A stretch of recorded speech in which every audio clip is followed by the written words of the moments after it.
Hello, it is currently July 7th. It's been a couple of days since the last update.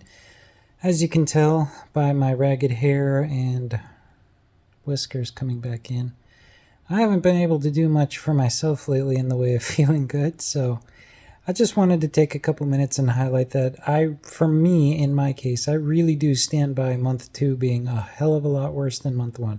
Everybody's going to be different. Everybody's experience is going to be different, but for me, month 1 was much easier. Not pleasant, but much easier to deal with. Overall, with month 2, I am stuck between such a messed up cycle of either I take too much Miralax and I end up with a bit of diarrhea, which causes cramping, which causes pain, which causes discomfort, which makes dilation difficult, which can cause my bowels and things to move around, which can cause the new vaginal canal to move around. So unpleasant. Or I don't have enough Miralax, and then I get constipated or blocked, and that makes everything uncomfortable. That makes dilation difficult. That makes cramping difficult. All of the activities that I need to do are difficult, just like if I take too much. So I did notice in dilating that I can feel. I didn't realize it at first. I thought that the canal was moving around, but I can feel where some of those blockages are with my dilator, because the dilator has a little hook on the front of it, so you can kind of scoop your way under the urethra and get into the canal, and that just kind of helps create the space you're trying to dilate. But what I noticed was when I hit a certain spot where I feel bruised and sore just past the pelvic bone where the bowels are, I noticed that the dilator, when it's hooked, it's normally, I try to go in straight so the dots are facing me, but it starts to rotate on its own towards a certain direction, which means there's something there. Now I can back up, and if I go very slow, I can push it through straight, and sometimes I'll notice that moves some gas or something in my intestines. And when I pull out, usually it'll come out straight unless something else has shifted in its place now and it's blocked again. So it's this really messed up back and forth. And if I get too blocked or have too much diarrhea, I end up with a fever. So it's really unpleasant and uncomfortable. On top of which, I do have some of that dehiscence. I cannot say that word right now. On the bottom between the anus and the actual lower portion of the vaginal. And I believe there is a portion of granulation growing on it because it is super sensitive. It does bleed a little bit here and there, and it's getting kind of a bulbous red color on it. So I believe that is a little bit of dehiscence, which is normal. Again, I'm not crying over it. It's just in a really bad place because if I don't wipe properly, or if I'm trying to wipe my butt, then I scrape it and oh God, that hurts. And if I don't if I'm dabbing for the upper area, trying to clean up any urine and make sure I don't get an infection, oh boy, it hurts. So I'm just, and sometimes even urination, if it doesn't, depending on where it drips, it'll go down on top of that and burn. And then I have to squirt it with the hydrogen peroxide mix to clean it. And then that burns. And it's just this really horrible back and forth of, The separation on the other side seems to have started healing pretty decently. I've noticed that between where the labia connects to the lower portion of the perineum, that was gapping pretty bad a week or two before I left San Francisco. And I was very depressed because that had been the side that was great when they took the packing out. And the side on the other side where the worst one is, that was already there when they took the packing out. So that had already happened. So the one on the other side kind of worried me at first because it was happening. And I was like, crap, I need to ice. I need to do this. There's nothing you can do about it. Just accept it. But I've noticed that it has started to heal, at least towards the labia side. So the labia now has a better connection. So like the labia is here and the perineum's down here.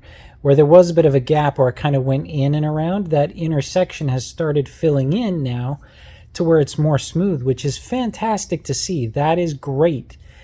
Where the base, so like if the anus is, I really have a hard time showing this, but say my chin is the anus, my mouth is the vaginal canal. Where the vaginal canal attaches to the perineum here, between my chin and lip, right there is where the worse separation is. So where this bottom part kind of comes out, there's kind of this dent in there, and that area has been really slow to heal. If drainage hasn't filled it in, then I can see it's like I tore myself a new one, and that is a bit concerning because that one's healing very slowly. Down there, I don't feel any pain and there's no real problems. It's just depending on how I sit, I can feel it spreading more, and I don't think that's conducive to helping, but I have to sit on the toilet to do my business, and depending on what business I'm trying to do, I have to sit one of like 6 different ways in order to position myself to be able to do it, which is killing my thighs and my butt cheekbones because I'm sitting on them in very abnormal, wrong ways to avoid damage and pain to the bottom. But so that's not fun. Those are the main issues that I've had. Sorry, I ate some popcorn. I got a kernel stuck in my mouth. It just does cause a lot of mental distress. It's taxing. It's exhausting because you go through all of that. You're tense. You're worked up just getting to the bathroom, just going to the bathroom, doing all that you have to do to clean up. It's exhausting. And then hiking up and down stairs to get ice, to get myself back into bed, to get out of bed, just to do anything is so much physical exertion right now because I have to move in such careful ways and exert extra effort. My arms are shattered. My lower back is shattered. Everything is just broken right now. And it's really tough to deal with all of that, which is why they say you have such mental issues during the 2nd, 3rd month. I agree. It's hard. It's even harder when you're going through it alone, which sucks, but is what it is. Hopefully for me, since I've got this part at month 2, month 3 might be a little better for me. I'm not going to get out much hope. The other big issue that I've kind of boxed up right now in order to get through it, but is going to be fairly devastating, is that I mentioned that discharge bit that they call proteinaceous byproduct. I don't know what it is yet, but after a number of closer examinations and as the main mass has shriveled up a little bit like a belly button on a child, it's blackened a little bit on the outer side. The underside is still kind of gray and goopy. I'm hoping it's still dissolving and eating itself away so it'll fall off and I don't have to get it lanced or something or cut. That does not sound fun. There is a bit of a stitch that was jabbing out of the side. I almost cut it, but I made the smart decision not to because while it's a longer length of thread, it's more flexible, so it moves about. If I trim it to just the nub, then it's this hard nub that's going to be poking into my labia. No thank you. So I just kind of folded it and stuck it on top and left it there, and I'm not going to cut it. I'm going to let it do what it does. If it dissolves and falls off, it dissolves and it falls off. Otherwise, I do not want to cause any other damage. I try to move it between which side of the labia it's resting on because I don't want it to dissolve or damage my labia itself. And when I have it kind of dangling by what is connecting it, it looks, if I'm fully honest, it looks like it's my clitoris where it is connected. There's not much room above that to where the top of everything starts. So I'm going to be devastated if it is my clitoris. There's nothing I can do about it. I'm just going to have to go on and live my life, and it's not going to ruin the whole surgery for me. I didn't get it just for having a clitoris. But that is a large part of getting the surgery and having a functional body. So losing that would be very devastating. Again, I cannot open the labia. I probably could, but I shouldn't. And I won't, to go explore and find what's there. Because I don't want to pull on any stitches. I don't want to bend any staples. I do not want to do anything right now to cause damage. So I'm leaving it alone. The other potential that it could be is some skin that was like the piece that's connecting it might have gone down the side wall of the labia on the inside because it kind of opens up inside a little bit.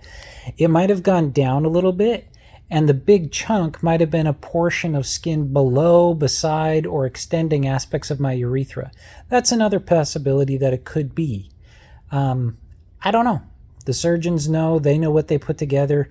They're calling it this byproduct, proteinaceous byproduct. So right now I'm going with what they're saying, and we'll see what it is. But I can't let myself get freaked out right now because there's no way I can look without hurting myself, and there's not a damn thing I can do about it. With where it is now, it's just something I'm going to have to deal with. So The final thing is on my belly here. I'll show you.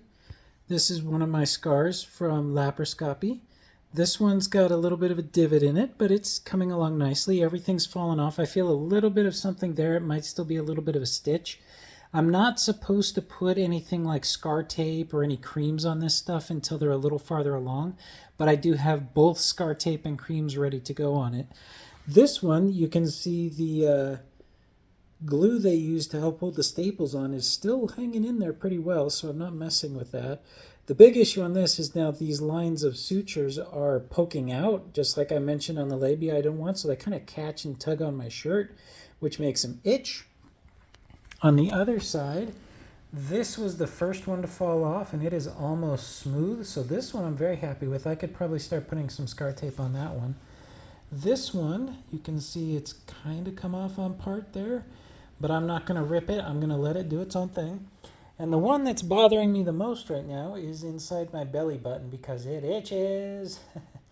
And that one's the one that's most agitating at the moment. So interesting, but just thought I'd bring that up right now because it's taken a while for me to really feel those.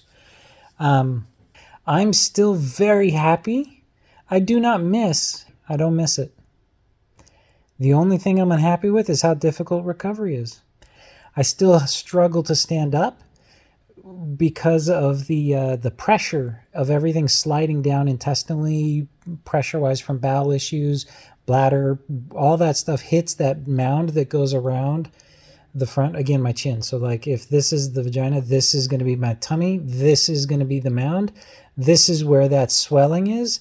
Hate to highlight my nasty chin, but sorry. This is where that swelling is that is really causing the pressure because it makes it hard to urinate, and that's where it really hurts if I stand up. I can stand up, but I have to like be doubled over for about 4 or 5 minutes before the pressure eases up, my body adjusts, and then I can stand up. And so those things are making it harder for me to enjoy the positive aspects of it. I think I look forward to being much farther along in healing to where I can start wearing my clothes and not have to worry about showing. I'm smiling legitimately now because I am so excited. I'm even starting to tear up because I am so excited to be able to finally put on clothes and fit properly and not have to worry about a bulge or a tuck or feeling what doesn't belong there. So someday, right now, anyway, that's it for this one. We'll talk to you next time. Bye.